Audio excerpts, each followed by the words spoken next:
Ավելի փոքր, շատ քիչ, ես ամենաքիչ խոսողն եմ, ես մեր իմացել, Ադոնցի և բռնակոթի մասին։ Ադոնցը մահացավ 1942 թվականին, թաղվեց Բրյուսելի ընդհանուր գերեզմանոցում,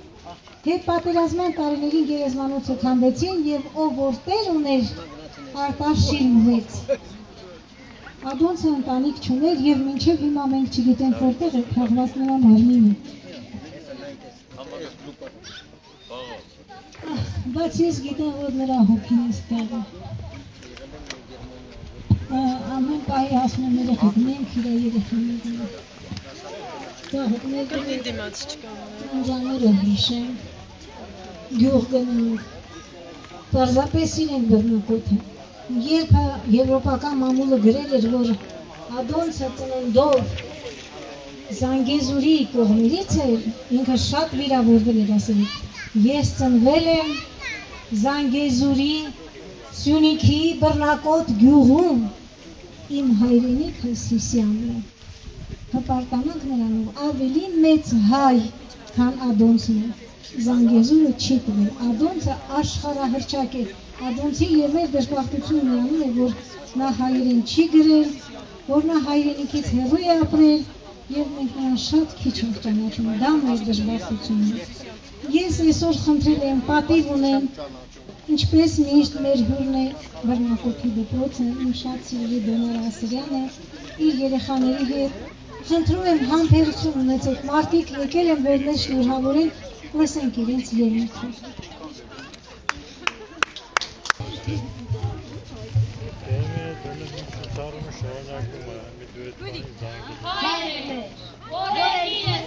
Սուրբ Գերիցիանում քո, եկեցի արքայություն քո, եղեցին կամ քո, որպես երկիրս և երկրիս, ըսած մեր հանապազոր, տուր մեզ այսօր, և թող մեզ պարտիս մեր, որպես և մենք քո ուղներով պարտապանած, և մի տանիր մեզի փորձություն, այդ փրկյալ և իշարեք, զիքոյի արքայություն և զորություն և վարք համետյանը ամեն։ Հացի հայտնագործումը մարդկային քաղաքակրթության 7 աշխարհիցներից մեկն է։ Հացը կատարելագործել է մարդու ուղեղն ու ոգին, օժտել մարդուն սիրով, հանճարով, մարդկայնությամբ։ Աշխարհի հինոնար աստվածները խանձվեցին թոնիրներում, որովհետև հացակերտ չէին։ Հացը մարդու ուսերից իջեցրեց բոլոր չար ուժերը և մարդուն դարձրեց տիեզերազգաց։ Հայաստանի տիրակալ Հայկ Նահապետի Թիրաս պապը հրավարտակում է արձակում։ Մեր երկրում ամեն բան կարելի է փոխել մի այլ բանով։ Օրինակ, թանկարժեք քարերով կարող ես առնել ամեն բան։ Ամեն տեսակ ապրանք չափանիշ է, բացի հացը։ Հացը սուրբ է, իսկ սրբությունները, ինչպես աստվածներն ու հայրենի հողը, անչափելի են։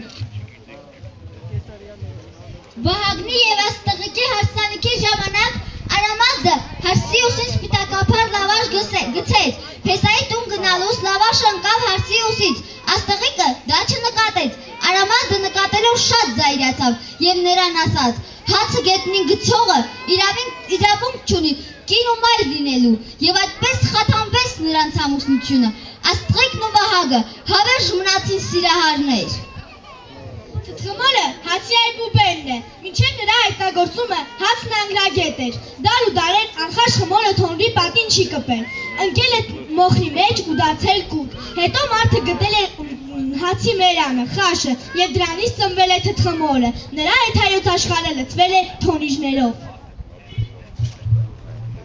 Շատ ու շատ տարիներ առաջ Հայաստանում հաց թխում էին վահանաձև սաջերի վրա, բայց մի անգամ Ասորեստանի Սև արքան գրավեց հայոց աշխարհը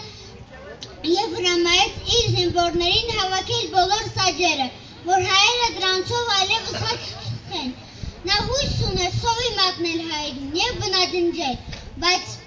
հայերին օգնության հասավ հայոց կալի աստվածուհի հացանուշը։ Հայոց կալի աստվածուհի հացանուշը խորհուրդ է տվել ամեն տան ներսում կավիճ գետնափոր փուր,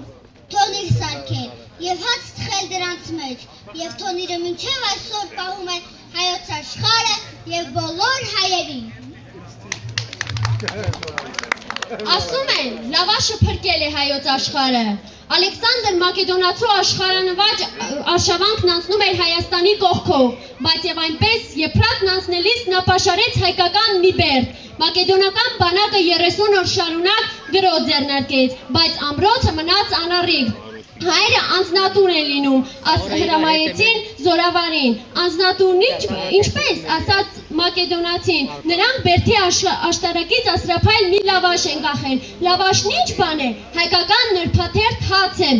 անձնատուն լինողը սպիտակ դրոշ կկախի, ոչ թե լավաշ, նրանք խաղաղություն և հաշտություն են ուզում, հայերն ուզում են ասել, որ մարդ ծնվել է հաց ուտելու և ապրելու համար, ոչ թե զենք վերցնելու և կռվելու համար, հիմա ինչ անենք, զորաբեր, վերացրեք պաշարումը և շարժվեք առաջ, թող հացապաշտ հայերը վայելեն իրենց հացն ու խաղաղությունը, հացի դեմ չի կարելի նիզակ ճոճել, ասվածները 7 տարի շուտ են մահ պարգևում նրանց, ովքեր հացի դեմ կռիվ են գնում, ասաց Ալեքսանդր Մակեդոնացին։ Հացին հացակակից է բռնակոտ գյուղը, որը պահել է հացապաշտական իր խորհուրդը։ Գյուղում 2 կամ մի քանի հարևանների երեխաների համար մի կլոր հաց են տվել նրանց, որպեսզի կծեն տարբեր կողմերից, որպես հարատև ընկերության և բարեկամության նշան։ Իզուր չէ, որ ընկերոջ հավատարմությունը բռնակոցի յուրովի է բնորոշում, նույն հացից է կերել։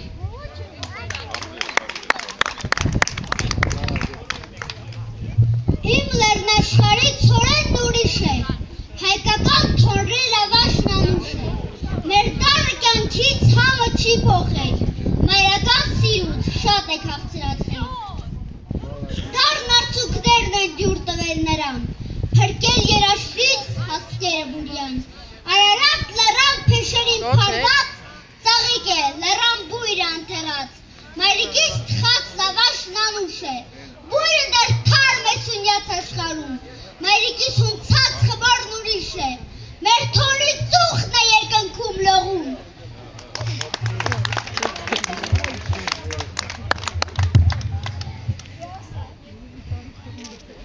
Ախ ներկրի հողի մատաղ, պիտի գնանք վաղթե ուշ, հրով լինի, սրով լինի, պիտի գնանք վաղթե ուշ, Արարատի գլխին դրոշ, պիծած անենք վաղթե ուշ, հրով լինի, սրով լինի, պիտի գնանք վաղթե ուշ, Արարատի գլխին դրոշ, պիծած անենք վաղթե ուշ, հրով լինի, սրով լինի, պիտի գնանք վաղթե ուշ, կորցրեցինք մեր հողերը, երբ մեր ազգը թուլացավ, բահուգարի չած սիրելուց, զենք բռնելը մոռացանք, հույսը միայն Աստծով սրի դերը ուրացավ, հերթով լինի, երթով լինի, պիտի գնանք վաղթե ուշ, Արարատի գլխին դրոշ, պիծած անենք վաղթե ուշ, հերթով լինի, երթով լինի, պիտի գնանք վաղթե ուշ, հայկազուն եմ չեմ վախենում, պատմության մենք դավերից, հալածանքից, բռնությունից, Աստծո տված ցավերից, հույսն է միայն Աստծո վրա սրի դերը ուրացավ, հրով լինի, սրով լինի,